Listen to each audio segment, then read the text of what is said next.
Joining us to discuss the USS Cole tragedy and his efforts to tell that story via documentary is USS Cole Commander Kirk Lippold.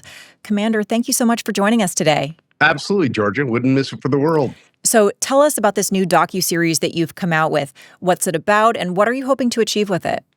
Well, I think what you're really looking at is, first and foremost, thank you to the DailyWire for supporting it, and also big media for actually producing it. The real goal of the documentary was to really highlight for the American people what happened to USS Cole 25 years ago when it was attacked by Al-Qaeda terrorists, and what put us in that port in Aden, Yemen to begin with. I mean, clearly it was 11 months before 9/11, and when the attack occurred, one of the things I'm most proud of and want to highlight for the American people is the heroism of my crew as they saved that ship and saved our shipmates. So tell us, a lot of people don't know this story of the USS Cole. This happened 25 years ago, almost to the day, and it was somewhat overshadowed by the election that was going on at the time. So can you tell us the story of the USS Cole? Absolutely. USS Cole was a U.S. Navy Aegis guided missile destroyer, home ported in Norfolk, Virginia. We would deploy out of there in early August of 2000. Our mission was to actually cross the Atlantic through the Mediterranean to go to the North Arabian Gulf and enforce United Nations sanctions in the country of Iraq. But what happened is about halfway between the Mediterranean and the European theater, Central Command in the Middle East and the Fifth Fleet, we didn't have enough oilers in the Navy at the time. We've got even fewer today. And so we had to find a port to pull into. So there were two ports, Djibouti on the west coast of Africa, Aden at the southwest corner of the Arabian Peninsula. We pulled into Aden for what we expected was a 6 to 8 hour brief stop for fuel. We had been refueling for about 45 minutes, a part of routine harbor operations. We'd contracted for 3 garbage barges to come take off trash, plastic, and hazmat. 2 had come out and left. We were expecting a third barge, and the third boat that came out to us had been brought into the country a year before us by Al-Qaeda, and it looked exactly like the garbage barges. So as it approached the ship, no one saw anything untoward. Little did we know that they had been observing Navy ships for almost a year. And as that boat came alongside, it was actually 2 suicide bombers with explosives built into the boat that detonated, blowing a 40 by 40 foot hole in the side of the ship, instantly killing 17 sailors and wounding 37 others. But as a real testament to the crew, we were able to get the ship stable in a little over an hour, despite the extensive damage. And when it came to medical triage and care, that first day, we would have 33 wounded that we would get evacuated off the ship in about 99 minutes into local hospitals. And of those 33, 32 would survive. That's an incredible story.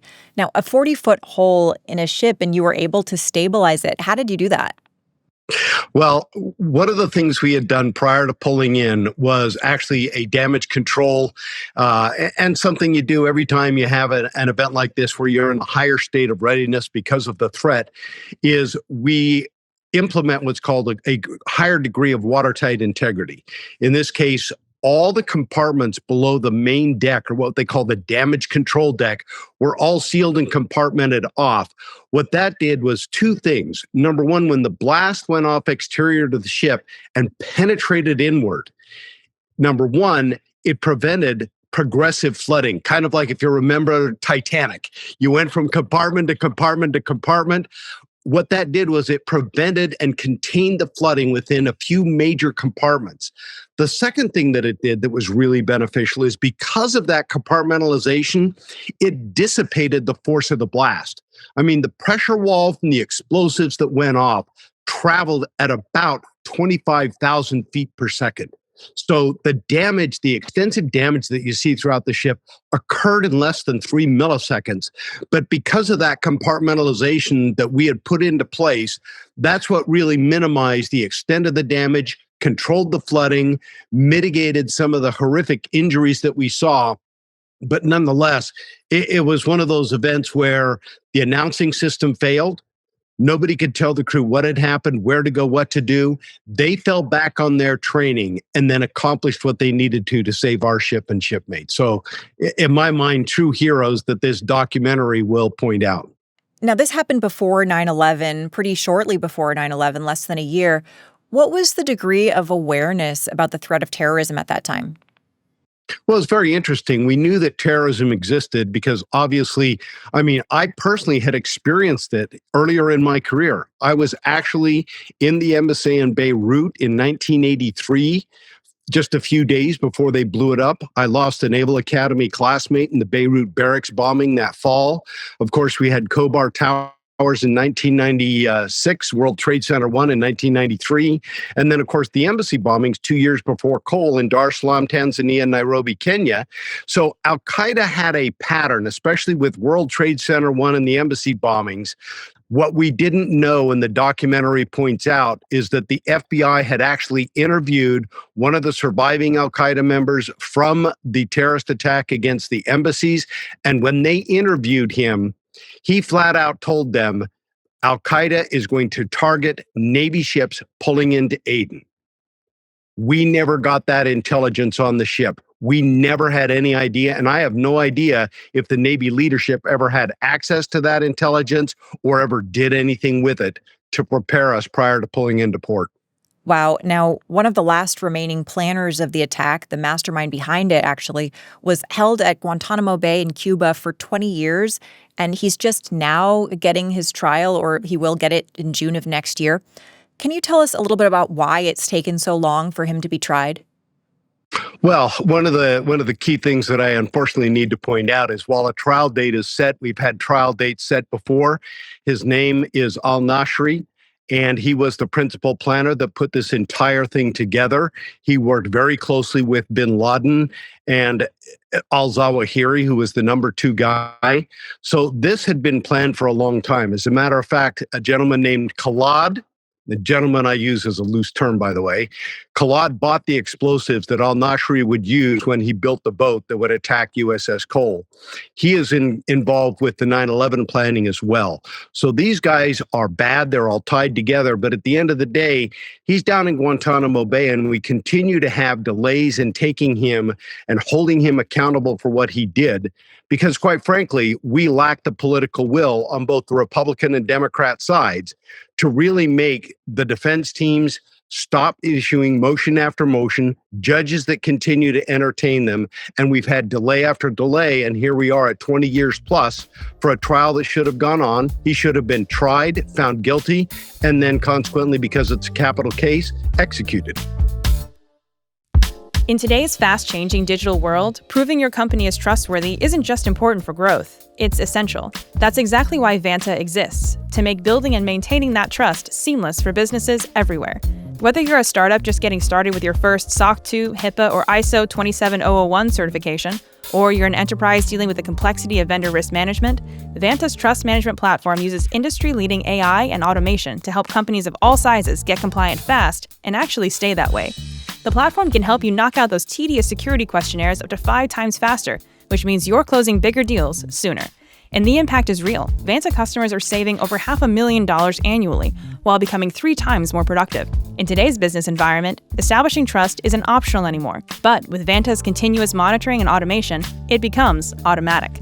If you're ready to see how Vanta can transform your compliance process and help you build trust automatically, visit vanta.com/morningwire to sign up for a free demo today. That's vanta.com/morningwire. Now, a few questions I want to return to, but first, how did they know that you were going to be in the port of Aden if that was just a game day decision to go there as opposed to Djibouti? Were they prepared to follow you, or were they just waiting for an opportunity at this port? Well, number one, Cole was not targeted as a ship. They were looking for the next Navy ship that had come in. Aden had been a refueling port for about 2 years. That had been negotiated between the ambassador in the country, Ambassador Bodine, and at the time, the Central Command commander, General Zinni, which then transitioned to General Franks. And what you had was when we pulled in as the 27th ship to refuel in that port, there had been a routine that had been established. Anytime a ship pulls into a port, what you have is they know pretty much where you need to refuel, what is available, what the threat levels are. That's at a much higher level than most ships operate at. So we were ordered into that port. It wasn't like we said, hey, that looks like a good port to pull into and refuel. We, in fact, were ordered to refuel in the port of Aden, Yemen. And when we pulled in that morning, one of the unfortunate things that had happened is I submitted my force protection plan actually while I was in the Mediterranean. We had no in-theater intel briefings at that time prior to pulling into Bahrain, which would be 4 days after I had refueled. So we had somewhat of an intelligence gap there that later investigations would point out. But when we pulled in that morning, there was absolutely no intelligence that we had that day that Al Qaeda had been there and operating. We had worked through the embassy. Nothing had come from them to indicate there was anything untoward. NCIS does a port vulnerability assessment. They indicated nothing was unsafe about the port. And while overall we operated at a higher threat level, again, there was no credible intelligence to tell us that Al Qaeda had been there for a year, had already attempted attack on another ship 9 months before us that we didn't know about. And unfortunately, it was the same boat with the same explosives were used in the successful attack against us. Now, how did this affect the general level of preparedness for terror going forward? Obviously, 9/11 still went on to happen. Would you say that they didn't raise the level of alert as high as they should have in response to this? I think what you saw was the first thing the Navy tried to do was figure out, how did this happen? Why was the ship in that port to begin with? Why didn't we have the intelligence? I think that the question still has not been answered by anyone in either the intelligence community or clearly above me in the chain of command. Why was that intelligence fed into the system by the FBI during that interview? And why was nothing done by the chain of command to act on it when putting Navy ships into harm's way in a port that clearly had been targeted by Al Qaeda to go after Navy ships? So it's one of the great unknowns. But unfortunately, I lived and the crew lived and the family still live with the consequences that when we pulled in and were attacked, I lived through one administration with the Clinton administration that kept raising the bar and did nothing in response to that attack. And by the same token, when the Bush administration came in, they took an attitude of we're forward looking, not backward acting. They did nothing. And because of that, that laid the groundwork for 9/11. The fact that there was no response to attack on a U.S. Navy ship, killing 17 sailors and wounding 37, really in many ways, according to the 9/11 report, incensed bin Laden. And he said, okay, if they won't even react to this, then clearly we've got a straight path to 9/11. And unfortunately, 11 months later, the nation paid a very heavy price that we are still in many ways paying for today. Now, you mentioned that the crew sprang into action even without a proper announcement on the ship. Just for our listeners, can you paint a picture of maybe one or two examples of some really impressive things, just so people can get an image of what it was like that day on the ship? You can tell your story or maybe one or two examples from crew members that did things that were particularly heroic. I think that might be really interesting for people to hear. Absolutely. The one that I'll point out in particular is a young signalman, second class Figueroa. He was in the mess decks area, mess line area, trying to rescue people out of there and heard someone calling from down below in one of the spaces that was flooding. And when he went down, not one, but two decks into floodwaters that were surging around his ankles and rapidly rising, and that space was eventually going to completely flood. A young man was trapped behind the desk, critically wounded, broken leg, other injuries. He managed to pull him out and then literally get him pushed up 2 sets of ladders or stairs and get him rescued and saved his life. So, I mean, floodwaters coming around. I've got sailors saving him. I had another one where a young woman, literally 2 compound fractures to her femurs, trapped in the wreckage, and 2 sailors were able to pry back. And I had one of my officers reach down and said, I know this is going to hurt, but I need you to do it on the count of 3. And he pulled her out with those 2 legs broken and again, got her to triage, stabilized her. We would evacuate her off the ship. And again, she is alive today. So we really had some heroic efforts going on that day in those critical minutes afterwards. And again, I attribute that to my heroes and the crew because they took the initiative to do that in that moment. And they're the ones that truly saved our ship and shipmates. Now, how did that affect morale among the sailors seeing such a muted reaction to such a devastating loss of life? What kind of message did it send that both Democrat and Republican administrations were somewhat disinterested in getting to the bottom of what happened? I think it did have an effect on morale because they felt like, wait a minute, we're supposed to be defending freedom out there for our nation. But by the same token, when something happens and lives are lost, when we have the political leadership and to a degree, the military leadership as well, say and do nothing to demand a response to it, they're kind of wondering exactly what's going on here. I mean, it's one thing for us to volunteer, to serve our nation and defend our Constitution and way of life. But it's another thing for me to sacrifice my life and nothing's done as a result.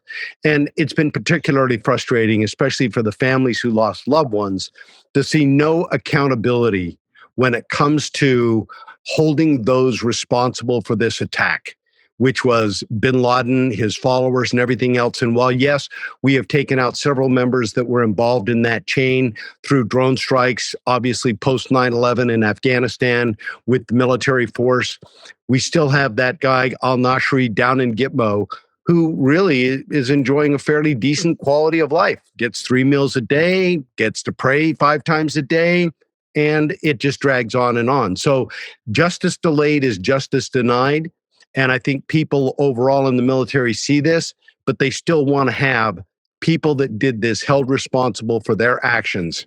We've had 20 years to process the evidence scene, and we continue to even do it today. I mean, the FBI and their forensics lab in Quantico, Virginia, and now the explosives lab that's down in Huntsville, Alabama, they continue to process little items of evidence, continuing to tie people like al-Nashri and others to that crime, now an act of war, so that we can hold them accountable.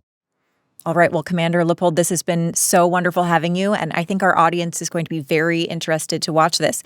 Thank you for coming on. Absolutely. Thank you. And thank you again to DailyWire and to Big Media for really telling a story of heroism that the American people don't know about. And now they'll get the opportunity to.